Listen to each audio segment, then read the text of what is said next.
ठंड का कहर सर्दियों का समय था। पहाड़ों पर बर्फबारी हो रही थी और गांव में ठंड अपने चरम पर थी। गांव का हर घर अलाव के सहारे गर्म रहने की कोशिश कर रहा था। गांव के किनारे एक कच्ची झोपड़ी में रघु अपने परिवार के साथ रहता था। रघु गरीब किसान था, जिसकी छोटी सी खेती और मजदूरी से ही घर चलता था। लेकिन इस बार ठंड इतनी बढ़ गई थी कि उसका परिवार कठिनाइयों से जूझ रहा था। रघु की पत्नी सरिता दिन भर लकड़ियां इकट्ठा करती, लेकिन वे इतनी नहीं होती कि पूरी रात जल सकें। उनके 2 छोटे बच्चे मोहन और गुड़िया ठंड के कारण बार बार बीमार पड़ रहे थे। रघु हर दिन काम की तलाश में गांव के बाजार जाता, पर ठंड के कारण कोई काम नहीं मिल रहा था।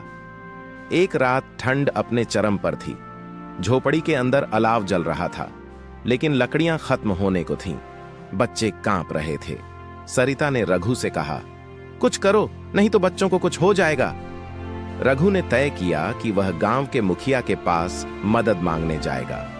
वह जल्दी से अपने फटे हुए चादर में लिपटकर मुखिया के घर पहुंचा। मुखिया एक अमीर आदमी था, जिसके घर में कई अलाव जल रहे थे। रघु ने उनके दरवाजे पर दस्तक दी। मुखिया ने दरवाजा खोला और रघु को देखते ही कहा, इतनी रात को क्यों आए हो?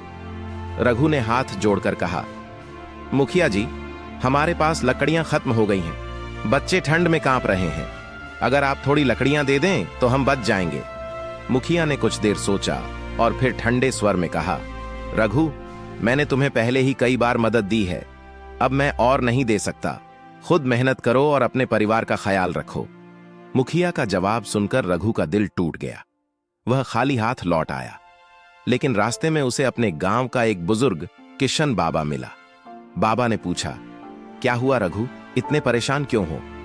रघु ने उन्हें सब कुछ बता दिया। किशन बाबा ने तुरंत कहा, रघु, चिंता मत करो, मेरे पास थोड़ी लकड़ियां और अनाज है। चलो, मैं तुम्हारे साथ चलता हूं। किशन बाबा ने रघु के घर आकर लकड़ियां और अनाज दिया। उन्होंने बच्चों को ढांढस बंधाया और कहा, हमेशा याद रखना, इंसानियत सबसे बड़ा धर्म है। अगर तुम कभी किसी की मदद कर सकते हो तो जरूर करना।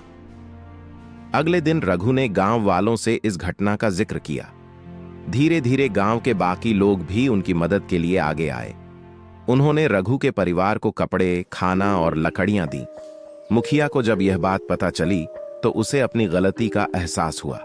उसने रघु से माफी मांगी और वादा किया कि अब वह गांव के गरीबों की मदद करेगा।